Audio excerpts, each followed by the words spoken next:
Hello friends, star Nimmala YouTube channel చూసిన ప్రేక్షకులకి ఈరోజు అప్డేట్. మన స్టాక్ మార్కెట్ గురించి మాట్లాడుకుంటున్నాం. స్టాక్ మార్కెట్ వరుసగా 5వ రోజు నష్టాలు. ఒక్క సెక్షన్లోనే 9 లక్షల కోట్లు ఉప్పు అయిపోయిందని చెప్తున్నాడు. దేశీయ స్టాక్ మార్కెట్ సూచీలు భారీ నష్టాల్లో ముగిశాయి. సెన్సెక్స్ 1176, నిఫ్టీ 375 పాయింట్ల చొప్పున నష్టపోయాయి.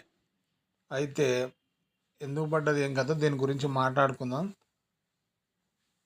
దలాల్ స్ట్రీట్ నష్టాల్లో పరంపర కొనసాగుతుంది. వడ్డీ రేట్ల కోత విషయంలో ఫెడ్ వైఖరి కారణంగా నిన్న భారీ నష్టాలు చవిచూసిన మన మార్కెట్ సూచీలు ఇవాళ కూడా అదే బాటలో పయనించాయి. అంతర్జాతీయ మార్కెట్ నుంచి ప్రతికూల సంకేతాలు.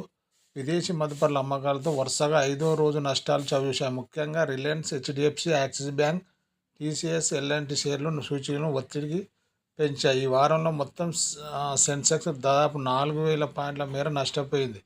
మదుపర్ల సంపదగా భావించే బీఎస్సీ నమోదిత కంపెనీల మొత్తం విలువ ఇవాళ ఒకే రోజు 9 లక్షల కోట్లు ఆవిరై 441 లక్షల కోట్లకు చేరింది.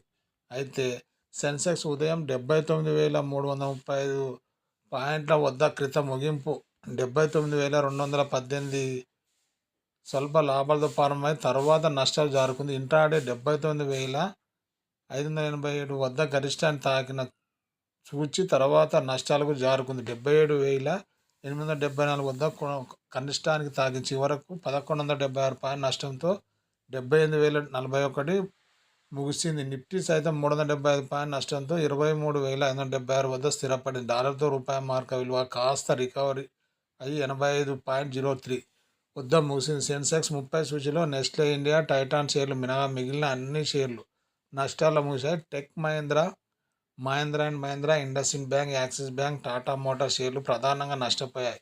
అంతర్జాతీయ విలువలో బ్రెంట్ క్రూడ్ బ్యారెల్ వచ్చేసి $72 వద్ద కొనసాగుతుండగా బంగారం ఔన్స్ వచ్చి $26-21 వద్ద ట్రేడ్ అవుతుంది. కారణాలు ఇవే. అవి ఏంటివంటే ఒకసారి చూద్దాం. వచ్చే ఏడాది వడ్డీ రేట్లు 3-4 కోతలు ఉండవచ్చు అనే మార్కెట్ అంచనా వేయగా 2 సార్లు మాత్రమే రేట్ల కోత ఉంటుందని ఫెడ్ పేర్కొనడంతో వరుసగా 2వ రోజు ప్రపంచ మార్కెట్ ప్రభావం పడింది. ఇకపోతే అమెరికా డాలర్ విలువ, బాండ్లు రాబడులు పెరగడంతో మన ఈక్విటీ మార్కెట్ల నుంచి విదేశీ మదుపర్ల అమ్మకాలు కొనసాగుతున్నాయి.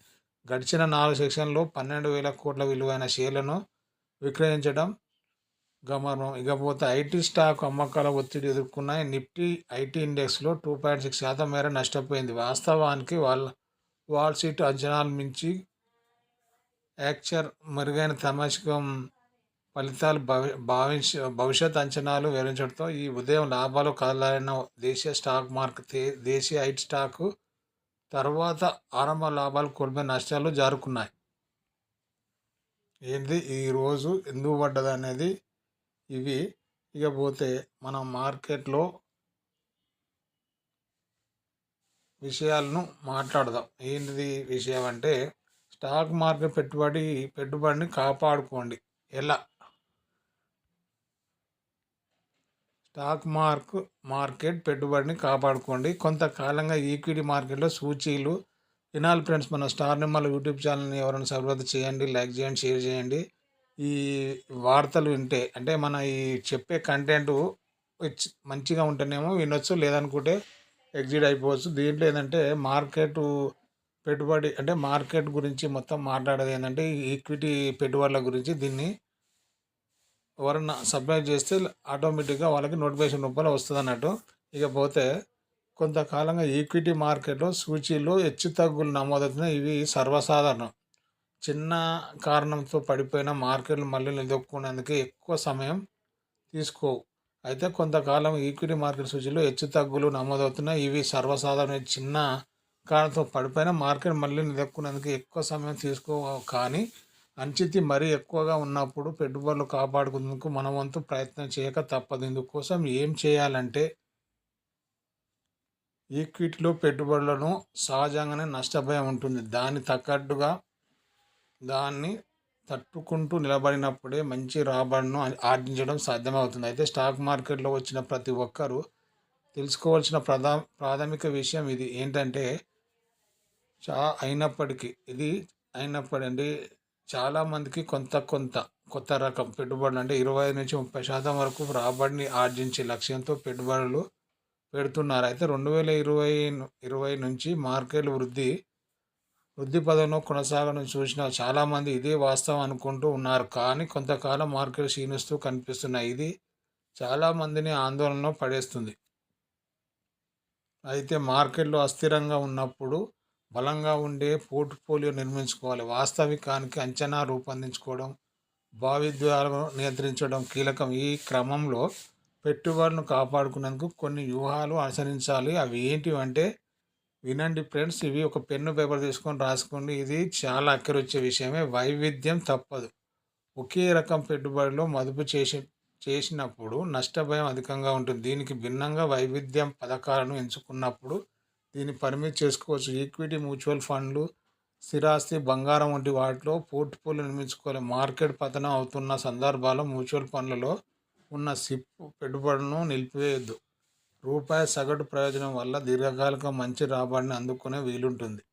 ఇకపోతే ప్రత్యయం పెట్టుబడి పథకం అంటే ఏఐఎఫ్తో పెట్టుబడులను వైవిధ్యం నిర్వహించుకున్నందుకు నష్టభయాన్ని సర్దుబాటు చేసుకునేందుకు వీలవుతుంది. కార్పొరేట్ క్రెడిట్, లాంగ్ డ్యూరేషన్ ఫండ్లను పరిశీలించాలి. అయితే ఇలా చేయడం వల్ల పోర్ట్ఫోలియో స్థిరత్వం పెరిగేందుకు వీలవుతుంది. ఇకపోతే సమీక్షించుకుంటూ అంటే మార్కెట్ అస్థిరము సమర్థంగా సొమ్ము చేసుకునేందుకు క్రమం తప్పకుండా మీరు పోర్ట్ఫోలియోను సమీక్షించుకోండి. ఇది మీరు పెట్టుబడులను పనితీరును అంచనాను వేయడానికి ఉపయోగపడుతుంది. కేటాయింపులను సమతుల్యం చేసేందుకు వీలవుతుంది. మంచి పనితీరు లేని షేర్లు, ఫండ్లు నుంచి పెట్టుబడిని వెనక్కి తీసుకొని లాభాలు ఇస్తున్న వారిలో మదుపు చేసుకునేందుకు ఇది దోహదం చేస్తుంది. ఫలితంగా భవిష్యత్తులో వచ్చే నష్టాలను తగ్గిస్తున్నందుకు వీలవుతుంది. ఇకపోతే లక్ష్యాలకు అనుగుణంగా ఆర్థిక లక్ష్యాలకు 2 రకాలుగా ఉంటాయి. ప్రణాళికతో ఆర్థిక లక్ష్యాలు 2 వర్గాలుగా ఉంటాయి. కొన్నిటిని నిర్ణీత సమయం తర్వాత కొంత మొత్తం కావాలనుకునే స్పష్టత ఉంటుంది. మరికొన్ని కార్యక్రమాలు వస్తుంటాయి. పదవీ విరమణ ప్రణాళిక, సొంతింటి కొనుగోలు, పిల్లల చదువులు, పెళ్ళి లాంటి ఖర్చులు ఉంటాయి. వీటన్నిటికీ కావాల్సిన విధంగా మన పెట్టుబడులు ఉండాలి. కొన్ని అనుకోని ఖర్చులు వస్తుంటాయి. వీటన్నిటికీ సిద్ధంగా ఉండాలి. దీర్ఘకాలిక లక్ష్యాలు అనువున ఉండేలా పథకాలు ఎంపిక ఉండాలి. అదే సమయంలో స్వల్పకాలిక లక్ష్యాలు అనుకోని అవసరాల కోసం తక్కువ నష్టం భయం ఉన్న పథకాలను ఎంపిక చేసుకోవాలి. మార్కెట్ అస్థిరం కొనసాగుతున్న మీ లక్ష్యాలను చేరుకునేంత వరకు పెట్టుబడులను కొనసాగించే క్రమశిక్షణ ఉండాలి. అప్పుడే అనుకున్నది సాధించడం సాధ్యం అవుతుంది. ఇకపోతే భయం, ఆందోళన వినాలి ఫ్రెండ్స్. భయం, ఆందోళన పెట్టుబడులను పెట్టేటప్పుడు నష్టం వస్తుందనే ఆలోచనతో ఉండాలి.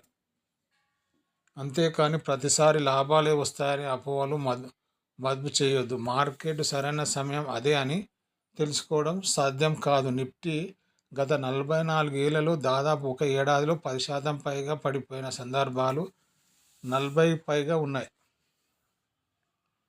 అంటే అయినప్పటికీ ఏడాది చివరి నాటికి సానుకూల రాబడితో ముగిసింది. అంటే పడిపోయిన నిలదొక్కునే సామర్థ్యం మార్కెట్లకు ఉందని అర్థం చేసుకోవాలి. స్వల్పకాలిక నష్టాలకు ఆందోళన చెంది పెట్టుబడులు వెనక్కి తీసుకోవడం సరికాదు. ఇక లాస్ట్లో ఇచ్చేది ఏంటంటే జాగ్రత్త సుమ. ఈ షేర్ను మదుపు చేయండి, నెలలో 2-3 రెట్లు పెరుగుతుంది అంటూ కొంతమంది సామాజిక వేదికపై చెబుతూ ఉంటారు. ఇలాంటి వారిని పూర్తిగా నమ్మడం ఏమాత్రం మంచిది కాదు. ఒక నివేదిక ప్రకారం ఎంతో మంచి పేరున్న పిన్ ప్లేయర్ అంటే వాటిలో దాదాపు 72% పైగా షేర్లను వచ్చిన రాబడి నిఫ్టీ లాభాలు మించలేదని స్పష్టమవుతుంది. అంటే ఇది ఏంది పోర్చుగల్ ఫండ్ అనమాట. అది నిఫ్టీ లాభాలు మించే స్పష్టం లేదు. కాబట్టి ఎవరో చెప్పారని షేర్లు మదుపు చేయడం సరికాదు. నిపుణుల సలహా వింటూ సొంతంగా పరిశోధనతో పెట్టుబడి పెట్టాలి. విన్నారుగా ఫ్రెండ్స్. ఇది 1-2 సార్లు విని దీంట్లో ఇన్వెస్ట్మెంట్ పెట్టవలసిందిగా మన స్టార్ నిమ్మల